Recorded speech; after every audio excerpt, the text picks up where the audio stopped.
감사는 하늘의 문을 여는 열쇠라는 말이 있어요. 우리가 감사할 때 하늘의 문이 열린다는 겁니다. 하늘의 문이 열려지면 살 길이 열려지고요. 살 길이 열려지면 치유의 길이 열려지고 소망의 길이 열려진다. 믿습니까? 아무리 건강하고 잘 나가는 인생을 사는 사람이 있다 하더라도요, 감사하지 못하고 산다면 하늘의 문이 닫힌 인생입니다. 하늘의 문이 닫히면은 곧 다른 모든 문들도 닫히게 되어 있어요. 그러나 하늘의 문이 열려있는 사람은 아무리 어려운 일을 당하고 사방으로 우겨쌈을 당한다 할지라도 결코 쓰러지지 않는다. 믿습니까? 바울은 빌립보서 4장 6절 말씀에서 아무것도 염려하지 말고 다만 모든 일에 기도와 간구로 너희 구할 것을 감사함으로 아뢰라 그랬습니다. 감사함으로. 감사함으로 기도해야 기도 응답의 문이 열린다는 거예요. 우리가 기도 문이 왜 이렇게 안 열릴까? 그럴 때 불평하고 원망하고 두려워하는 마음으로 기도하니까 안 열리는 거죠. 감사하는 마음으로 기도할 때 기도 응답의 문이 열린다. 우리가 감사의 마음을 담아서 아무리 어려운 일이 있고 힘든 일이 있어도 하나님께 기도하면 하나님이 우리의 마음과 생각을 지켜주시고 반드시 응답해 주실 줄로 믿습니다. 또한 감사는 건강의 문을 열어요. 일본의 에모토 마사루라는 박사가 물은 답을 알고 있다라는 책을 썼잖아요. 그 책에 보면 물의 결정체를 현미경으로 이렇게 조사해서 연구해서 사진으로 찍어놓은 이제 그런 책이 있습니다. 여기 보면 이 물의 결정체가 인간의 말에 어떻게 반응하는가 이걸 실험해서 그것을 그림으로 현미경으로 찍은 사진을 증거로 해가지고 책을 쓴 거죠. 그 중에서 축복합니다, 사랑합니다, 감사합니다라는 말에 물이 가장 아름다운 결정체로 반응을 보였다는 거예요. 가장 아름다운 육각형의 결정체를 탁 내더라. 여러분 그렇습니다. 우리 몸의 70%가 물로 돼 있죠. 우리가 심령으로부터 감사할 때 과연 어떠한 반응이 일어날지는 뻔한 거죠. 이 결과를 볼 때 우리가 알 수 있다는 겁니다. 감사로 마음의 평안을 찾고 감사로 식사를 하고 감사로 사람들을 만날 때 우리의 삶의 건강의 문이 활짝 열리게 될 줄 믿습니다. 여러분. 사랑하는 성도 여러분, 오늘 추수감사절을 맞아서 여러분의 잃어버린 감사가 회복되시기를 축원합니다. 감사로 하나님께 영광을 돌릴 때 하늘의 문이 열리고 소망의 문이 열리고 기도의 문이 열리고 건강의 문이 열려지시기를 주님의 이름으로 축복합니다.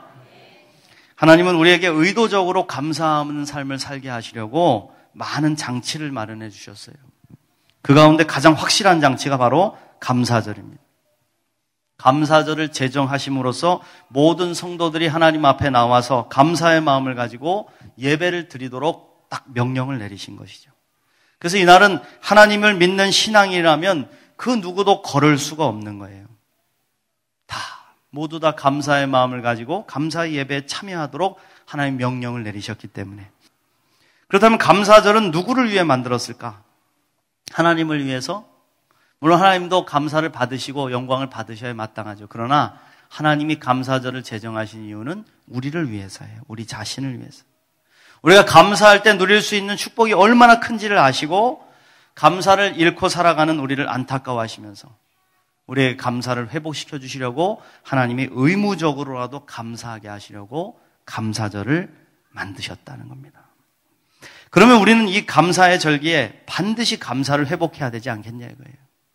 힘들어도 괴로워도 외로워도 즐거워도 슬퍼도 병이 들었어도 감사절에 감사를 드려야 된다. 그래야 하늘문이 열리고 복을 받고 하나님의 은혜로 살 수가 있습니다. 믿습니까? 감사절에 해야 할 첫 번째, 고난 속에서도 감사하는 것입니다. 고난 속에서도 감사하라. 고난 속에서 감사하는 것이 쉽습니까? 쉽지 않아요. 그럼에도 불구하고 하나님은 감사하라 명령을 하시죠. 왜? 그래야 고난을 이길 힘을 하늘로부터 우리가 공급받을 수 있기 때문에. 사람들은 잘 나갈 때, 출세할 때, 건강할 때, 꿈을 이루었을 때 감사하기 좋아합니다. 그러나 이런 감사는 누구나 하는 감사예요. 다 할 수 있어요. 신앙인의 감사는 이런 일반적인 감사를 초월해야 됩니다. 뛰어넘어야 됩니다. 바로 고난 속에서도 감사하는 것이죠. 욥을 아실 거예요. 욥은 얼마나 큰 고난을 당했는지. 여러분 요즘 지진이 나서 포항에 있는 우리 시민들이 많은 고통을 겪고 있어요. 집이 벽에 금이 가가지고 두렵고 무섭고 참 힘든 그런 시간을 보내실 겁니다. 날씨는 추워져 가고 있고. 그런데 여러분, 욥의 집은 무너져 내렸어요. 완전히 무너져 내렸습니다. 그냥 무너지기만 한 것이 아니라 그 무너짐에 10명의 자녀들이 다 깔려 죽었어요. 욥의 자식들이 다 죽었습니다.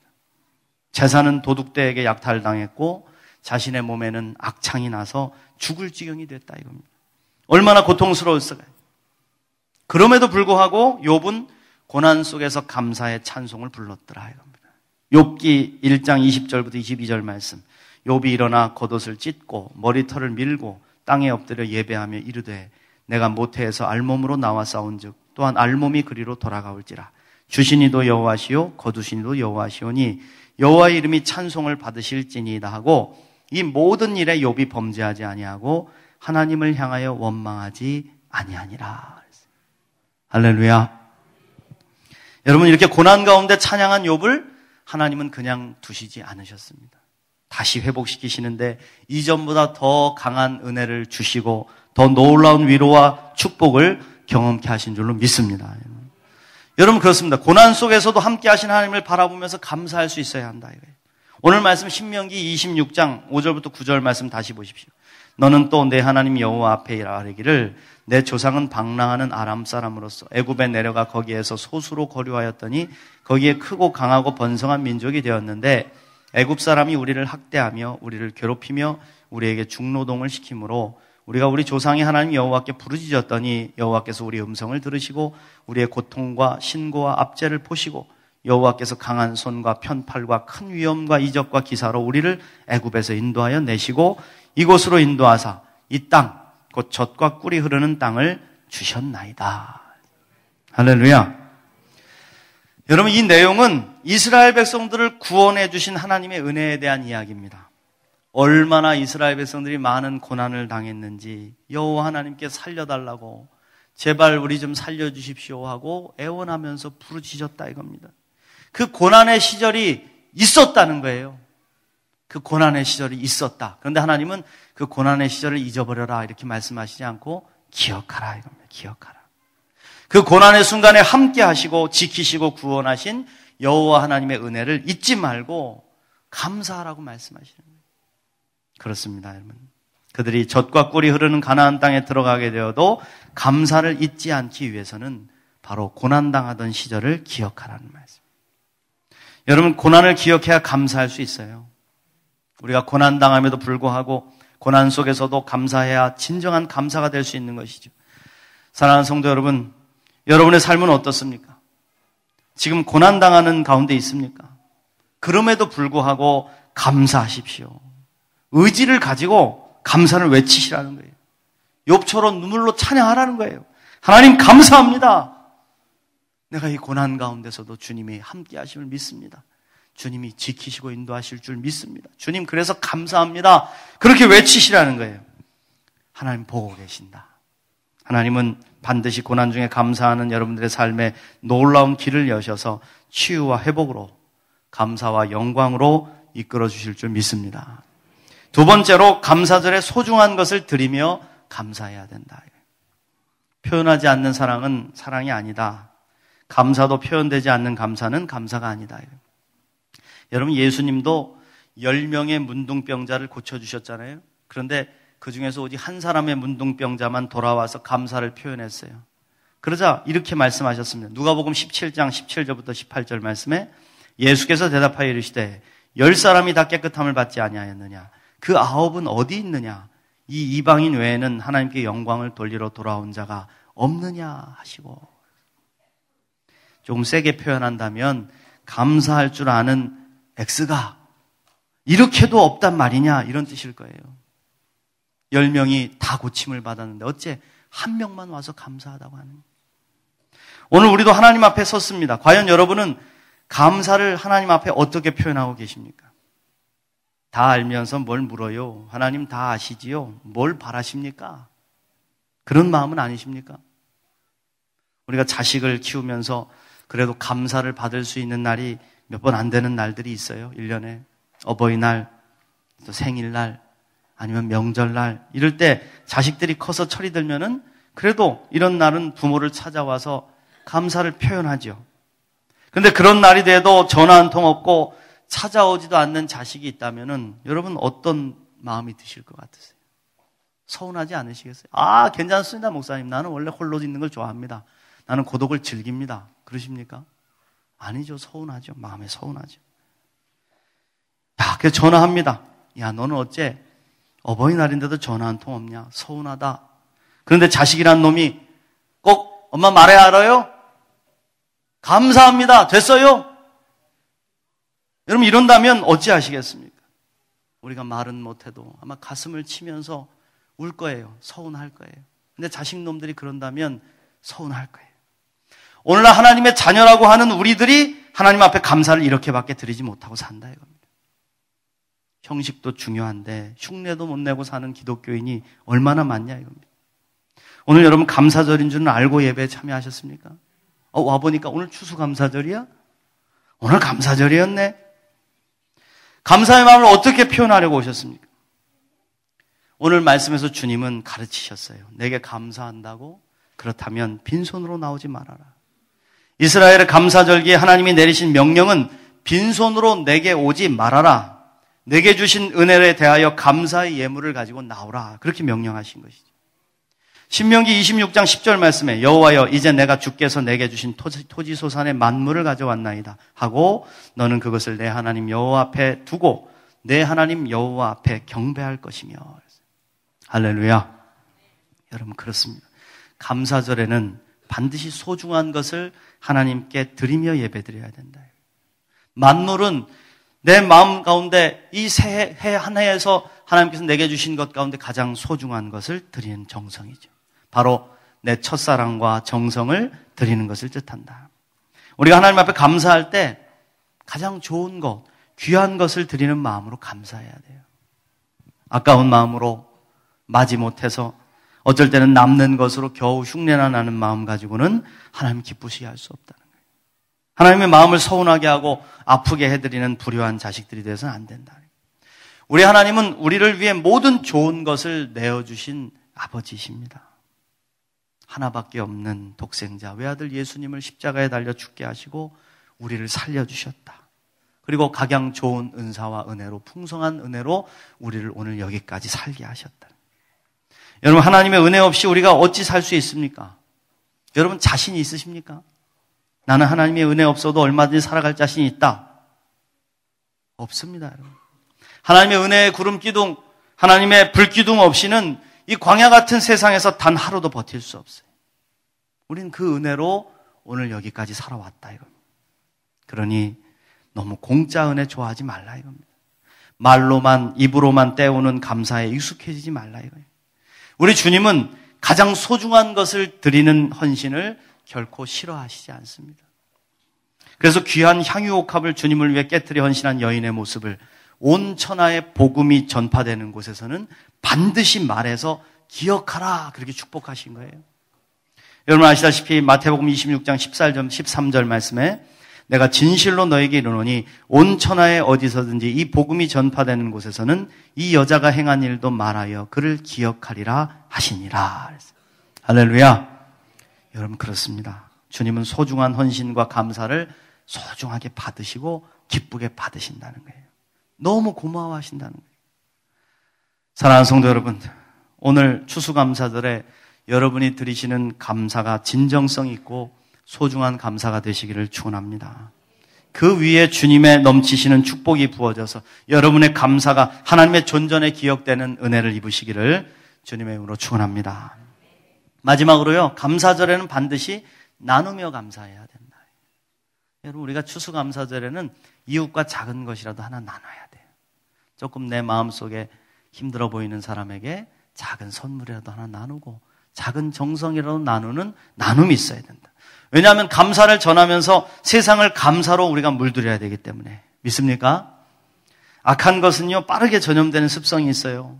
별로 노력하지 않아도 그냥 둬도 악은 번식력이 강합니다. 악한 말, 악한 마음, 어둠은 거의 살짝 점만 찍어놓고도요 금세 퍼져요. 그러면 하얀 깨끗한 생수에다가 잉크 먹물 하나 떨어뜨려 보세요. 금방 시커매집니다. 한 번 퍼뜨린 악은 잘 소멸되지도 않습니다. 우리가 아이들을 키우다 보면 어린이집이나 유치원 보내게 돼. 그런데 이상하게 아이가 평상시에 하지 않았던 말을 하기 시작을 하죠. 금방 따라해요. 욕을 배우고 남 때리는 것을 배우고 왕따 시키는 이 기술을 배워옵니다. 악한 것은 쉽게 배워요. 그렇다면 우리 그리스도인들이 어떻게 해야 되겠습니까? 점점 악해져가는 이 세상을 악에게 내어줄 수는 없다. 그러므로 우리는 세상에 선을 퍼뜨려야 된다. 열심히 선을 퍼뜨려 선한 씨앗과 아름다운 씨앗, 곱고 따뜻한 사랑의 씨앗, 희망의 씨앗, 감사의 씨앗을 계속 퍼뜨려야 된다. 그 분노하고 분열하는 세상의 사람들을 교회로 인도해서 그 분노와 악을 자꾸 정화시켜주는 역할을 우리가 교회가 해야 되는 거예요. 근데 어떤 교회는 오히려 그 교회에 들어오면 더 악해지는 교회가 있어요. 더 독해지는 교회가 있어요. 그건 잘못된 거죠. 오염된 거죠. 우리는 세상을 정화시키는 공기청정기 필터처럼 이 세상을 아름답게 정화시키는 그러한 역할을 해야 된다. 믿습니까? 그 가장 효과적인 방법이 바로 감사의 나눔. 이 필터라 이겁니다. 사랑합니다, 감사합니다를 자꾸 전해야 된다. 오늘 말씀 11절에서 내 하나님 여호와께서 너와 내 집에 주신 모든 복으로 말미암아 너는 레위인과 너희 가운데 거류하는 객과 함께 즐거워할지니라 그랬어요. 할렐루야. 자기가 받은 복을 나누는 인생은 하늘의 지혜를 깨달은 인생이에요. 우리가 나눔을 실천할 때 나눔의 품격이 있습니다. 나눔의 품격. 먼저 첫 번째 품격이 뭐냐? 서로 주고받는 나눔이죠. 내가 받았으니 갚아주는 것이고 주었으니까 돌려받는 나눔. 이러한 나눔은 누구나 할 수 있는 그런 나눔입니다. 그러나 하늘의 상급은 없습니다. 다 받았기 때문에. 그런데 하나님이 갚아주시는 고차원적인 나눔이 있다. 고품격의 나눔이죠. 이건 바로 돌려받을 수 없음에도 불구하고 나누는 것이죠. 도저히 돌려줄 수 없는 사람들에게 나눔을 실천하는 거예요. 이러한 나눔은 하나님이 고마워하시고 반드시 갚아주시는 나눔이다. 믿습니까? 저는 가끔 우리 아들 녀석들이요, 어려운 친구들에게 소중한 것을 나눠주고 올 때 가장 기쁘고 행복해요. 엄마, 내가 가지고 있는 이 문화상품권 오늘 생일 맞은 친구한테 주고 싶어요. 더 있으면 더 좀 주세요. 또 때때로는 겉옷을 벗어주고 오기도 하고 때때로는 신발을 벗어주고 오기도 하고 학업상보다도 선행상 타올 때 그렇게 좋을 수가 없어요. 역시 내 아들이다. 그러면서 그 아들들을 위해 어떻게 하면 내가 더 좋은 것을 해줄 수 있을까 궁리하게 되고 그렇게 해줄 수 없는 내 처지를 보면 더 기도해주게 되고 축복해주게 되고 하나님 선하고 착한 우리 아들들을 축복해주세요. 잘 되게 해주세요. 그렇습니다, 여러분. 이 하나님의 마음이에요. 오늘 말씀에 나오는 레위인과 거류하는 객은 나눔을 베풀어도 갚아줄 수 없는 사람들이었습니다. 레위인은 땅을 기업으로 받지 못한 제사장 사람들이었죠. 이 사람들은 이스라엘 각 지파의 책임을 지고 자신들의 분깃을 나눔으로 살아갈 수 있도록 명령하셨습니다. 거류하는 객들은 이스라엘 민족이 아닌 포로자들이나 애굽 땅에서 함께 종살이했던 다른 민족 사람들이었습니다. 어찌 보면 이스라엘 백성 가운데 가장 비참하고 힘든 사람들이었다. 그런데 바로 그 감사절기에 그들을 초청해서 그들과 함께 나누라고 하신 겁니다. 할렐루야. 그렇습니다. 우리도 추수감사절에 드린 이 감사의 열매들을 매년 나누고 있어요. 여러분들도 가정에서 이런 나눔의 실천이 있으시기를 주의 이름으로 축원합니다. 예수님 누가복음 14장 13절부터 14절 말씀에서 잔치를 베풀거든 차라리 가난한 자들과 몸 불편한 자들과 저는 자들과 맹인들을 청하라. 그리하면 그들이 갚을 것이 없으므로 내게 복이 되리니 이는 의인들의 부활 시에 내가 갚음을 받겠습니다. 할렐루야. 사랑하는 성도 여러분, 오늘 추수감사절입니다. 아무리 바빠도 돌아보고 좀 기억하십시오. 감사할 일이 없었는지 좀 돌아보시라는 거예요. 하나님께 받은 은혜를 잊지 마시고 나를 죄악에서 건지시고 질병을 치유하시고 인자를 베풀어 주시고 살아갈 수 있도록 길을 열어주신 은혜에 감사하다. 이제 오늘 말씀처럼 고난 중에도 감사하고 가장 소중한 것으로 감사하고 받은 은혜를 나누며 감사하는 우리 모두가 되셔서 오늘 하나님께서 하늘 문을 활짝 열어주셔서 여러분들에게 놀라운 은혜와 축복을 쏟아부어 주시기를 주님의 이름으로 축원드립니다.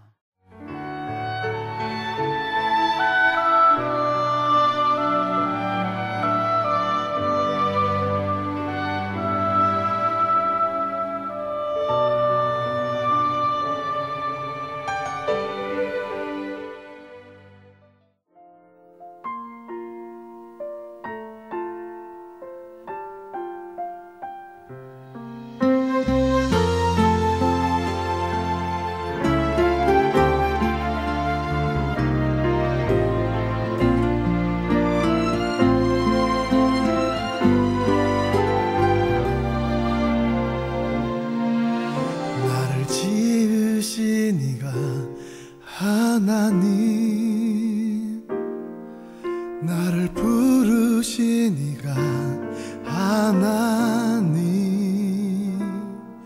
나를 보내신 이도 하나님, 나의 나 된 것은 다 하나님 은혜라. 나의 달려갈 길 다 가도록, 나의 마지막 호흡 다하도록, 나로 그 십자가 품게 하시니, 나의 나 된 것은 다 하나님 은혜라. 한량없는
나의 마지막 호흡 다하도록, 나로 그 십자가 품게 하시니, 나의 나 된 것은 다 하나님 은혜라. 한량없는